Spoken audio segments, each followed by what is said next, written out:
The Dallas Stars are in action tonight in Montreal against the Canadiens, and they will be looking to avoid a 4-game losing streak. On today's show, we will give you a full preview of this matchup. A lot has changed with this Habs team since they last met up with the Stars. We'll cover all of it on a Thursday episode of Locked On Stars.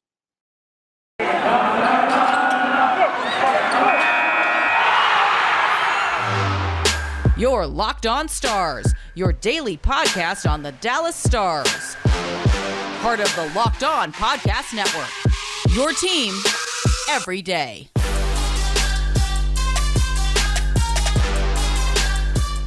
Howdy, Stars fans. Welcome back to the Locked On Stars podcast, the only daily podcast covering the Dallas Stars, part of the Locked On Podcast Network, your team every day. I'm your host, Dane Lewis, your local expert on all things Dallas Stars hockey, credentialed member of the Dallas Stars media, coming to you on March 17th, a Thursday, almost to the end of the week, folks. We can get there. And you may be wondering, if you're watching on YouTube, you're saying, Dane, the background's the same. You have the same jerseys up. You're wearing the same shirt. And that is because I'm doubling up on recordings on Tuesday night because I will be traveling for work. So the next time you see me, I will probably be in a hotel room in Oklahoma, but I'm doubling up on episodes right now. Just wanted to get right to it, crank out 2 episodes back to back. So that's why I'm wearing the same clothes in case anyone was going to notice that. But thank you for stopping by today's episode of Locked On Stars, regardless of whether or not you are watching on YouTube or you are listening on your favorite podcasting platform. Thank you for making us your first listen of the day. Be sure to subscribe to and follow us wherever you are listening to the show at. You can also find me on Twitter at Dane_Lewis and our show on Twitter at Locked On Stars. Be sure to give us a follow there as well. But let's get right down to business, talking about this matchup between the Stars and the Canadiens. And a lot has changed for the Canadiens, like I said in the open of the show, since these teams last met up in Dallas at the AAC on January 18th. On February 9th, the Montreal Canadiens hired a new head coach in Martin St. Louis. And this was a really weird hire back at the time because before this, he had no real prior coaching experience at the NHL. He had briefly coached some youth hockey, but also had a very brief stint as a special teams consultant with the Columbus Blue Jackets, but really no assistant coaching role or really any heavy coaching NHL duties, and really no connection to the Montreal Canadiens. Did not play for them during his NHL career. However, he does have a very good NHL resume. He's a very proven NHL player. He was inducted into the Hockey Hall of Fame in 2018, won the Stanley Cup with the Tampa Bay Lightning back in the 03-04 season. The 04 season, he also won the Hart Trophy. He has a career 1,033 points, 2 scoring titles, a really good resume that any player in the league would be happy to have. So this is a guy who knows how to win, a proven winner in the National Hockey League. And things have gone swimmingly, all things considered, for the Habs since they hired St. Louis. They have gone 8-6-1. They have 16 wins on the season, so they have doubled their wins since hiring him back on February 9th, a little bit over a month ago. And that includes a 5-game win streak from February 17th to February 26th, a streak in which they beat the St. Louis Blues and the Toronto Maple Leafs, I believe. In that streak, they also beat the Buffalo Sabres twice, as well as the Ottawa Senators. Maybe not as impressive of wins as the Blues or Leafs, but still nonetheless a 5-game winning streak from a team that has just been abysmal this season, to say the least, pretty much most of the time that they take the ice. But this is seemingly a new team, a completely different team under St. Louis with him at the helm. I don't think that the Habs would have been a playoff team or would be in playoff contention had he been the coach from day one this season. I do think that this team still has their fair share of flaws and inconsistency, shortcomings, imperfections. Whatever you want to say about this team, I don't think that they would, with him at the helm, be up there in contention for an Eastern Conference playoff spot, especially given how the East has shaped out this season. I think maybe they'd be a little bit better, and they'd maybe be, better than teams like Philadelphia, Ottawa, Buffalo. But, it's just one of those what-if questions. But, they still have a lot of issues. But, if you're a Canadiens fan or you follow that team, I'm sure that there has to be some optimism going into the offseason with what is probably going to be, a good offseason as far as maybe the draft or maybe free agency, because they do have a nice young core developing. Martin St. Louis seems to be a guy that the players on this team seem to like playing for. So maybe you can market that to potential free agents as well as just playing for the Montreal Canadiens, one of the more storied franchises in the National Hockey League. So maybe some bright days ahead for this organization. Still a little bit dark right now, but the coaching change seems to have changed a lot of the outlook of where this franchise is headed in the future. And I mean, this team, like I said, a lot of changes may be coming in the offseason. A lot of changes probably still coming in the next week or so with the trade deadline looming. And maybe even by the time you're hearing this, some guys may have already been moved, like Ben Chiarot, Jeff Petrie, just a few guys that have popped up in trade rumors. And they've already made some moves way back, or it feels like, I mean, about a month ago on Valentine's Day, they did make a trade with the Calgary Flames. They sent Tyler Toffoli to Calgary for a 2022 first round top 10 protected pick. They got that from the Calgary Flames. So that's something that they can be looking forward to in the draft. They also got a 2024 fifth round pick, a prospect, and they got Tyler Pitlick as well from Calgary, just to send Tyler Toffoli to the Flames, who are looking to make a legit run at the Stanley Cup this playoff season. So they've already been active.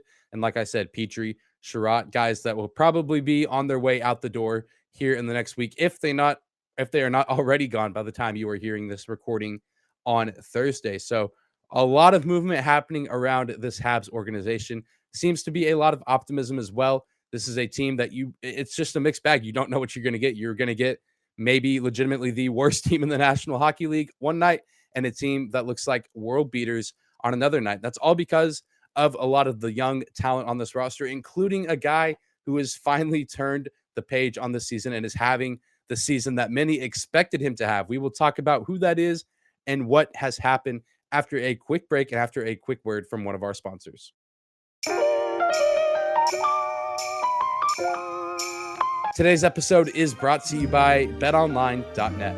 It's that time of year again as college basketball's tournament is finally upon us. From all the latest odds, contests, and player props, BetOnline.net is the number one source for all your sports betting needs and information. BetOnline remains the best spot for all your sports scores, podcasts, and news this season. And it's not just basketball. BetOnline is your continued source for all your sporting wagering information needs, including live betting and your favorite Vegas casino games. Head to the website today or use your mobile device to learn more about the trends and action. BetOnline.net, where the game starts.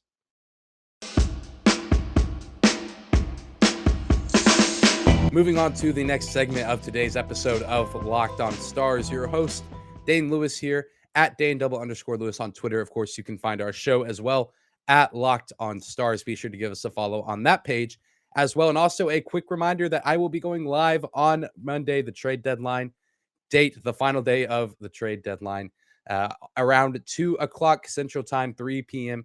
Eastern Time. We'll be going live for about 30 minutes, doing an episode reacting to all of the shenanigans that goes down on Monday at the actual trade deadline. Whether or not the Stars are active or not, we will be talking about the moves that are made and how it will impact the Dallas Stars for the rest of the season and maybe potentially in the future. And also there will be a show going live at 3:30 Eastern Time, 2:30 Central Time with the Locked On Fantasy Hockey folks, Flip Livingstone and Steele Roden. Will be joined by other multiple Locked On Podcast Network hosts to talk about the deadline, the implications for fantasy, the playoffs, betting, you name it. Going to be a good time, going to be a jam-packed day of NHL goodness. You're going to want to check all of those shows out. Again, I will be going live at 2 o'clock Central Time, 3 p.m. Eastern, and then you can catch the Locked On NHL Fantasy Show live at 2:30 Central, 3:30 Eastern Time. But without any further hesitation here, let's continue to talk about tonight's matchup between the Stars and the Habs and look the players to be on the lookout for. Lately, it seems like the Stars have felt a step behind a lot of the teams that they've been playing, whether that's physically, in the scoreboard, just whatever. It feels like they've always just kind of been a step behind, especially against Nashville, New York, Toronto, you name it. And they are certainly going to have their hands full tonight with the likes of some of the best young promising players in the league, with Nick Suzuki, 16 goals, 27 assists, 43 points on the year, leading the Montreal Canadiens, and Cole Caulfield, 11 goals, 16 assists, 27 points on the year. The last time these teams played, Cole Caulfield had been considered one of the more disappointing storylines of the season. He was a guy that many, including myself, thought had a chance to win the Calder Trophy. And he certainly is not back in contention for that award, but he has found new life this season under St. Louis as head coach. He's been absolutely terrorizing the NHL since the coaching change was made on February 9th. He has 10 goals, 9 assists, 19 points since the St. Louis hire. I mean, that is, he only had one goal before he came on as coach, and now he has scored 10 in a month. I mean, still not crazy monster numbers compared to some of the other rookies in the league, but still a pretty good run for a guy that was supposed to have a lot of promise. And now, with seemingly maybe the right guy coaching this team, it seems like he is finally reaching his full potential. And again, just terrorizing teams with his skating ability, his stick ability, his puck handling, his shooting. I mean, this is a guy that's probably going to be, amongst some of the better names in the league for years to come. And I'm sure, again, it's exciting for Habs fans to see him finally come to fruition alongside Nick Suzuki, who's been a very good player all season long, despite the struggles of this Montreal team. Artturi Lehkonen is another guy that's having quietly a good year on a bad team, 28 points in total, which I believe is second best on this Montreal team. Actually, I guess it's a little bit better. Oh, yeah, second best. That's Cole Caulfield, I think, is third now with 27. Nick Suzuki, 43, with first there as well. They do have Sam Montembeault as the goalie for the Habs in the past 5 games. I assume that we'll see him against the Stars tonight. I don't know that for a fact, but again, he has played the last 5 games for the Habs. He did play against the Stars the last time these teams met up in Dallas and really shut them down. I mean, he did allow 3 goals, but ultimately he got the better of the Stars that night. And it was frustrating to watch because that was a game that going in, you're like, this is a shoo-in win for the Dallas Stars, especially after that tough road trip in Florida, a game that they needed to win. And of course, they fell short. And so the Stars will be looking to get revenge in Montreal tonight in their building. And Montembeault really has had a rough season as an entirety year. You look at his numbers, a 3.6 goals against average and a 8.97 save percentage. I mean, these are not good numbers from a great goaltender. But again, that means he's probably due for a lights out, shutout-esque performance against the Stars, given the trend that the Stars have seen with mediocre to bad goalies this season. And if we don't see Sam Montembeault in net, we will probably see Caden Primo. I was taking a look at this Habs roster before recording, and it seems like they've just kind of been on a shuffle for goalies this season. Jake Allen and Andrew Hammond are on IR. And of course, we have not seen Carey Price suit up for the Habs at all this season. So it'll either be Montembeault or it'll be Caden Primo. Not really sure who we'll see. Neither guy really has outstanding, gonna shock you in the face numbers. So it's, guys that in theory the Stars should be able to take advantage of and get a little bit of offensive mojo back. But given the trend over the past few games, don't know if that is very likely. But Tyler Seguin is another guy that we will, of course, be watching. We are pretty much on Seguin watch until he gets goal number 300. In 30 career games against Montreal, he has 13 goals, 15 assists, 28 points. Joe Pavelski in 20 games against the Habs has 9 goals, 12 assists, 21 points. Still seems to be an effective player against this team despite playing in the Western Conference his whole career. Tyler does have a few more games under his belt against the Habs because he did play with the Boston Bruins in the early stages of his career. Of course, they share a division with Montreal, but Tyler historically been pretty good against this Montreal team. Would have been really cool to see him get goal number 300 in Toronto, in the area that he grew up in. It looks like it might have to happen in Montreal. Hopefully that is the case. And this is certainly a game where he's going to have several opportunities to do that, whether it's on 5-on-5 or special teams. Special teams is an area where the Stars need to take advantage and force the issue with this Canadiens team. The Canadiens are 31st in the NHL in power play percentage at 13.3%. That is terrible. That is awful. The Stars, one, don't need to let the Canadiens go on the power play very often in this game. They need to be disciplined and not find themselves in the box very often. But if they do, they need to come away shutting them down on the power play. 13.3% is terrible. And it doesn't get much better on the penalty kill side. 29th in the league in penalty kill percentage at 73.8. That's also not very good. So the Stars need to avoid the penalty box, but also need to find ways to be on the man advantage and really get things rolling there. I think that's the key to this game is special teams. If they can dominate on that front, they will set themselves up well for success in the rest of the game. And especially if they can build the lead through special teams, I think that will bode well for the Stars, especially playing on the road against a team that's a tricky team to read right now because they're still a bad team the least amount of points in the NHL, but also have shown that they can go on some streaks and string together some wins against some quality opponents. So this is going to certainly be a very interesting game. A lot of weird matchups and storylines going into it as far as the Canadiens, because we're talking about all these guys on the roster. There could be guys that get traded. I mean, I'm sure that goes into a lot of these guys' minds every time they suit up. Like, is this my last game with the Montreal Canadiens? Will I get traded after this? I'm sure that there's a lot going on as far as that kind of talk in the locker room and within the organization. Maybe a lot of distractions, and the Stars can come into this game, come into Montreal and steal this win and get 2 crucial points in the middle of this road trip. Coming up next, we will wrap up the show with my predictions and final thoughts on this matchup. But first, we got to squeeze in a quick break.